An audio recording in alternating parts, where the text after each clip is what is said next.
Hey guys, welcome back a new video. कैसे हैं आप सब लोग? आई होप आप सब लोग ठीक ही होंगे। तो आज की वीडियो में हम डिस्कस करेंगे anti new plastic agents. Anti new plastic agent क्या होते हैं, ये जो टॉपिक है ये मेडिसिनल केमिस्ट्री सेकेंड का टॉपिक है, जो कि बी फॉर्म 5th सेम में है, तो उनके लिए है। तो इसमें हमने 9 लेक्चर ऑलरेडी कंप्लीट कर चुके हैं। ये आपका 10वां लेक्चर है, तो इसको आप देखते हैं। इसमें देखेंगे हम एंटी न्यू प्लास्टिक एजेंट्स।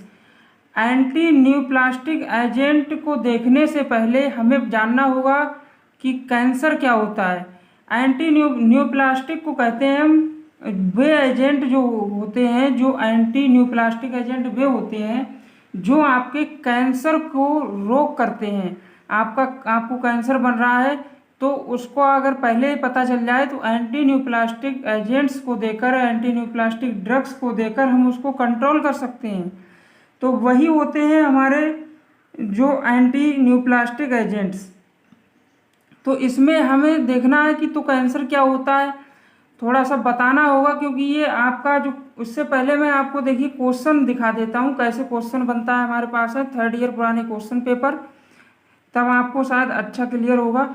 देखिए इसमें जो क्वेश्चन बनता है यहाँ से वो बनता है, देखिए राइट द सार एंड मैकेनिज्म ऑफ एक्शन माइक्लोरेथामाइन, यहाँ से इस तरह से बनता है। और देखिए यहाँ पर ये बनता है डिस्कस सार and mechanism of action of alkylating agents. Alkylating agent इसी में है, इसी का टाइप है, आगे हम देखेंगे। और इससे क्वेश्चन जो बनता है, इसमें देखिए क्वेश्चन इससे नहीं बना है, ये इस तरह से हमने आपको बताया कि इस तरह से ये क्वेश्चन बनता है आपके सामने कि एल्केलाइटिंग एजेंट्स का आपको सार पूछ लेगा, मैकेनिज्म ऑफ एक्शन, इस तरह से क्वेश्चन आता है। बाकी अब देखिए क्या होता है आपका कैंसर। तो कैंसर जो होता है आपका, इसमें बहुत तेज़ी से क्रिएशन होता है आपका अबनॉर्मल सेल्स आपकी बहुत ज़्यादा बियॉन्ड देयर यूजुअल बाउंड्रीज, जो आपकी यूजुअल आमतौर पर जितनी आपकी होनी चाहिए सेल्स, उससे ज़्यादा, उससे बाहर पहुंच जाता है, बाउंड्री के बाहर बहुत ज़्यादा सेल्स का आपका फॉर्मेशन हो जाता है, तो उसे कहते हैं हम कैंसर। वो जो रूप होता है वो कैंसर होता है। देखिए कैंसर का फॉर्मेशन कैसे होता है, कैंसर का फॉर्मेशन भी समझते हैं साथ ही साथ। देखिए आमतौर पर जो सेल्स होती हैं वो मरती हैं, और मरती हैं जब वो बहुत ज़्यादा पुरानी हो जाती हैं, डैमेज हो जाती हैं, तो न्यू सेल आपकी बनती हैं, उनकी जगह पे न्यू सेल आ जाती हैं, वो मर जाती हैं पुरानी वाली। लेकिन क्या होता है जब आपका जेनेटिक चेंज हो जाता है, जेनेटिक चेंजेस हो जाते हैं interfere with this orderly process में, तो उससे क्या होता है आपकी जो सेल्स हैं वो स्टार्ट टू ग्रो अनकंट्रोलेबली, बहुत तेज़ी से ग्रो होने लगती हैं, वो ज़्यादा अमाउंट में। देखिए इस तरह से दीज सेल्स में फॉर्म अ मास, उसे हम ट्यूमर कहते हैं। बहुत सारी सेल्स देखिए इससे समझते हैं, इस तरह से डायग्राम के थ्रू अच्छा समझ में आएगा आपको। इसमें सबसे पहले आपका ये नॉर्मल सेल है। इस नॉर्मल सेल पे जैसे ही कोई केमिकल अटैक करता है, आपको ने कोई केमिकल उल्टा सीधा आपके अंदर चला गया बॉडी के अंदर, तो उससे भी कैंसर बन सकता है। इन्फेक्शन के द्वारा भी बन सकता है, और ultraviolet radiation and radio active material जो होते हैं उससे भी। तो आपकी जो नॉर्मल सेल है वो इस तरह से डिफेक्टिव सेल में चेंज हो जाती है, डिफेक्टिव हो जाता है उसका सारा कुछ। और उसके बाद जो सेल है वो मल्टीप्लिकेशन के रूप ले लेती है, बहुत ज़्यादा सेल्स में वो बंटने लगती है। और सेल का निर्माण, चाहे वो सेल आपकी डिफेक्टिव हो चाहे नॉर्मल सेल हो, वो उसका सेल डिवीज़न होता ही होता है। अगर आपकी नॉर्मल होती तब भी वे ज़्यादा मल्टीप्लिकेशन में आती, और अगर ये डिफेक्टिव हो गई है तो ये भी आएगी। तो जब ये आएगी आपकी ज़्यादा में तो कैंसर बनेगा, और वैसे आपका जो है नॉर्मल रहता है। तो ये कैंसर, इस तरह से आपका कैंसर का फॉर्मेशन होता है। इसमें होता क्या है, देखिए genetic changes and uncontrolled cell growth leading to tumour formation, इसी को हम ट्यूमर का फॉर्मेशन हो जाता है इस तरह से। आपका जब जेनेटिक चेंजेस होते हैं, अनकंट्रोल्ड आपका सेल का ग्रोथ होता है, उसी को कैंसर कहते हैं और कैंसर का फॉर्मेशन इस तरह से होता है। अब इसी में आपको बताना होगा कि कैंसर के टाइप कितने होते हैं, कौन सा कैंसर किस तरह से बनता है। देखिए टाइप्स ऑफ कैंसर, सबसे पहला आपका है कार्सिनोमा। कार्सिनोमा इस टाइप का कैंसर है जो आपका एपिथेलियल सेल्स के द्वारा होता है, एपिथेलियल सेल्स में होता है, ठीक है। और ये जो होती हैं सेल्स वो आपकी ब्रेस्ट में, लंग्स में, प्रोस्टेट होता है आपका, कॉलन एंड पैनक्रियाज, इन सारी जगहों पर आपकी एपिथेलियल सेल्स होती हैं और वहाँ पर ये कैंसर बनता है। तो कार्सिनोमा एपिथेलियल सेल्स से बनता है, ये आपको याद रखना है। और अगला जो है आपका वो है सार्कोमा।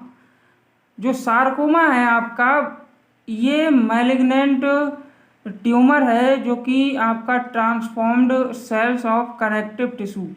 अच्छा, कनेक्टिव टिश्यू वो होता है जैसे हमारा ब्लड हो गया, ये जो होते हैं ये हमारा कनेक्टिव टिश्यू ही है। आपकी जो बोन्स हो गई वो भी कनेक्टिव टिश्यू में ही आता है। तो ये सब आपका सार्कोमा जो कैंसर होता है, ट्यूमर होता है, वो आपका इसके द्वारा बनता है।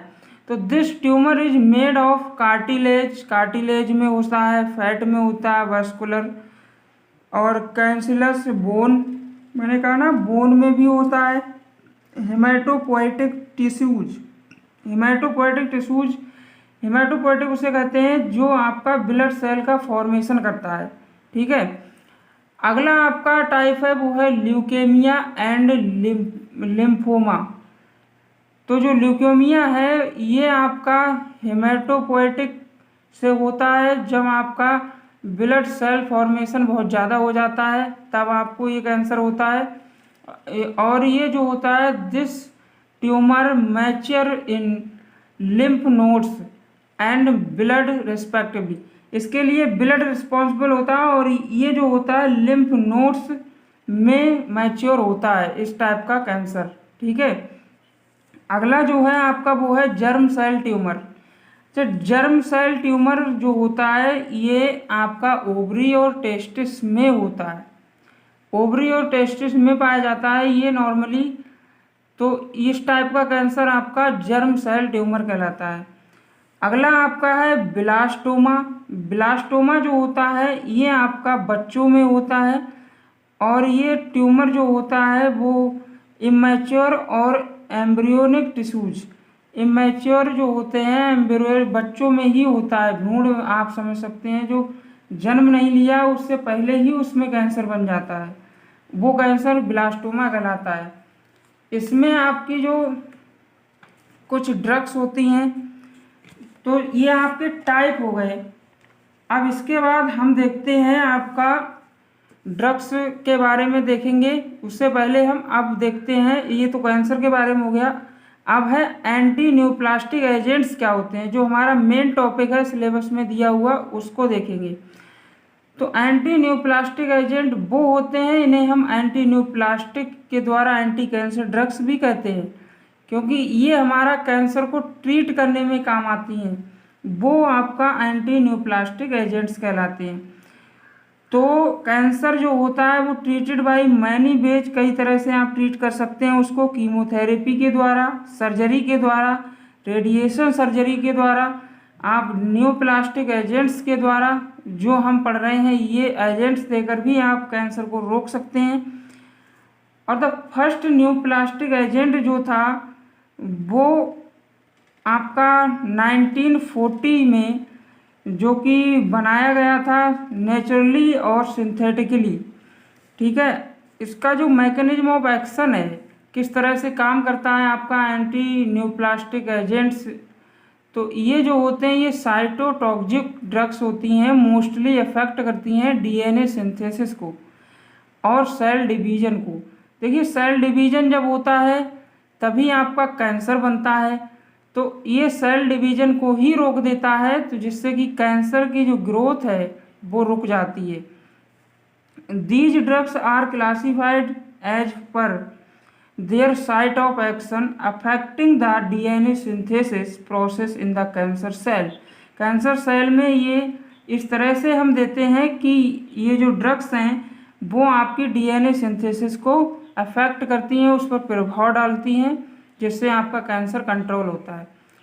Certain drugs effectively act on the cells in a specific phase, तो उन ड्रग्स को हम कहते हैं फेज स्पेसिफिक ड्रग्स।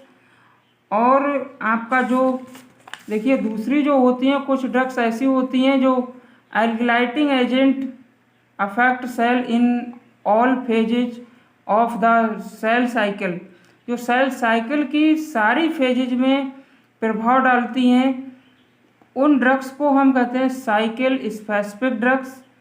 तो ये दो तरह की ड्रग्स होती हैं और ये 2 मार्क्स में पूछ लिया जाता है कि साइकिल स्पेसिफिक ड्रग्स कौन सी हैं, और आपका ये दूसरा है कि फेज स्पेसिफिक ड्रग्स कौन सी हैं। तो ये 2 मार्क्स में पूछ लेता है, आपको याद रखना है। लिमिटेशंस ऑफ कीमोथेरेपी, आपको कीमोथेरेपी ज़्यादा भी नहीं करानी है।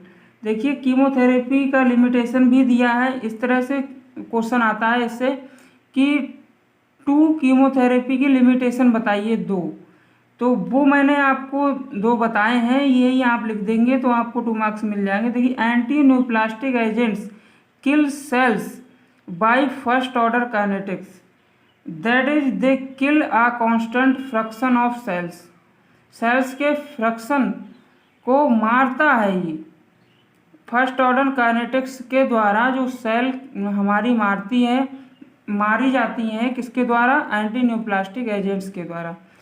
तो दूसरा है आपका जो anti neoplastic drugs are highly toxic to the patients. अब ये जो है आपकी बहुत ज़्यादा जहरीली ड्रग्स होती हैं और टॉक्सिक होती हैं आपके लिए, क्योंकि आपको कैंसर है और कैंसर को ठीक करने के लिए जो ड्रग दी जा रही है वो भी आपका बहुत ही डेंजरस है आपके लिए। तो इसलिए इसका इलाज इसीलिए संभव नहीं है, क्योंकि आपको जो ड्रग दी जाएगी उससे भी प्रॉब्लम होगी और कैंसर से तो प्रॉब्लम है ही। और इसके द्वारा ये आपका कीमोथेरेपी का लिमिटेशन, इसके बाद एडवर्स इफेक्ट भी कुछ होते हैं आपकी टॉक्सिसिटी क्या और कॉज किसके द्वारा कॉज हो रहा है। तो अगर आप बोन मैरो टॉक्सिसिटी हो रही है आपको, तो वो अगर आप ड्रग ले रहे हैं ये ब्लेओमाइसिन और एल एस्पारेजिनेज, ये ड्रग्स अगर आप ले रहे हैं रेगुलर, तो आपको बोन मैरो में दिक्कत होगी। ठीक है, अगर आप ये ड्रग ले रहे हैं मेथोट्रेक्सेड या विनक्रिस्टीन, तो इसके आपको हेयर फॉलिकल टॉक्सिसिटी हो सकती है, आपके बाल गिर जाएंगे। अगर आप एजाथियोप्यूरिन या मर्कैप्टोप्यूरिन ले रहे हैं तो आपको हिपैटोटॉक्सिसिटी हो जाएगी, आपका लीवर डैमेज हो सकता है। दूसरी चीज़ आपका स्किन रेसेस हो सकते हैं अगर आप विंका एल्कोलाइड्स या मीटोमाइसिन सी ले रहे हैं। पल्मोनरी टॉक्सिसिटी हो सकती है अगर आप इसमें ये आप यूज कर रहे हैं ड्रग ब्लेओमाइसिन या बेसुल्फन। और कार्डियक टॉक्सिसिटी हो सकती है आपको अगर आप डॉक्सोरोबिसिन और ये आपका जो है डोनोरोबिसिन या एंथ्रासाइक्लिन्स इसको यूज कर रहे हैं, तो इस तरह से आपको एडवर्स इफेक्ट देखने को मिल सकते हैं। अब हम देखते हैं इसका क्लासिफिकेशन। देखिए जो आपके एंटी न्यूप्लास्टिक एजेंट्स हैं इनका क्लासिफिकेशन बहुत ही इम्पोर्टेंट है, ये आपके सिलेबस में दिया हुआ है, इन सबको हम बारी बारी से देखेंगे। इसमें हम क्लासिफिकेशन को देखेंगे, बाकी जो आगे की जो ड्रग्स दी हुई हैं उनको नेक्स्ट लेक्चर में देखेंगे। देखिए इसमें सबसे पहला आपका टाइप है वो है एल्कलाइटिंग एजेंट्स।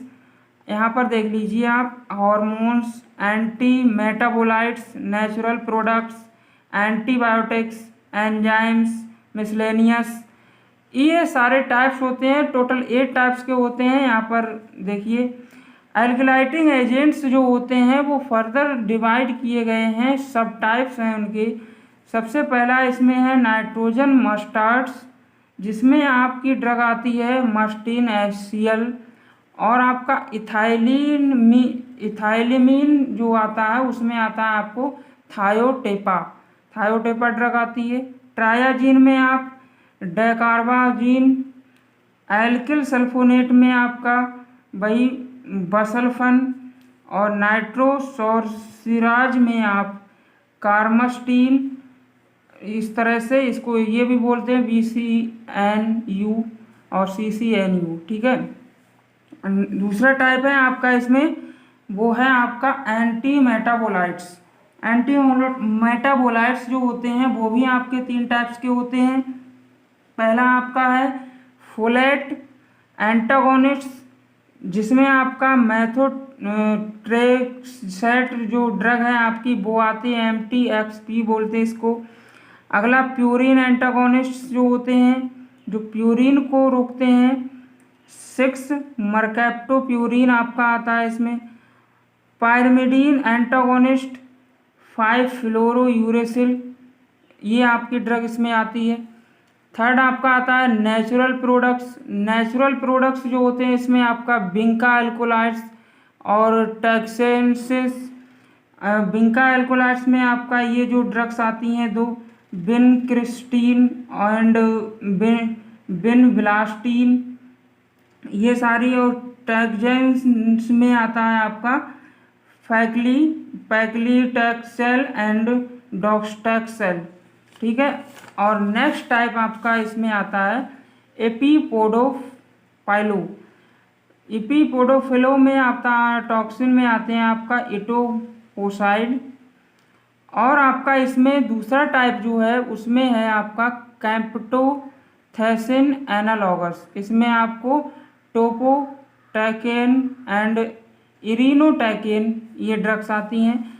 नेक्स्ट टाइप है आपका एंटीबायोटिक्स में आपका actinomycin D, dactinomycin, डेक्सोरोबेसिन, bleomycin C, ये सारी ड्रग्स आती हैं।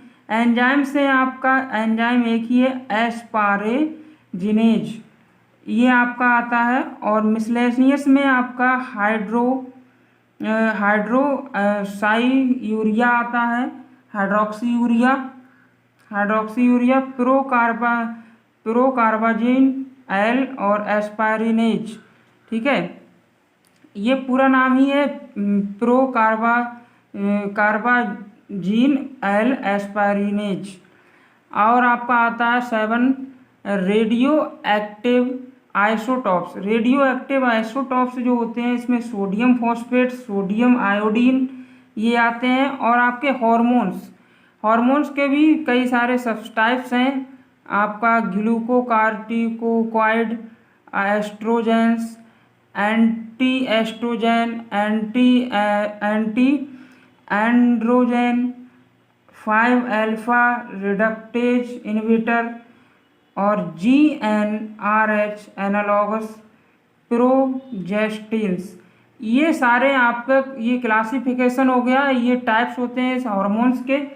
तो आज की वीडियो में मेरे को सिर्फ इतना ही बताना था। कैसी लगी वीडियो आपको? वीडियो पसंद आई हो तो लाइक करें, शेयर करें और चैनल को सब्सक्राइब करें।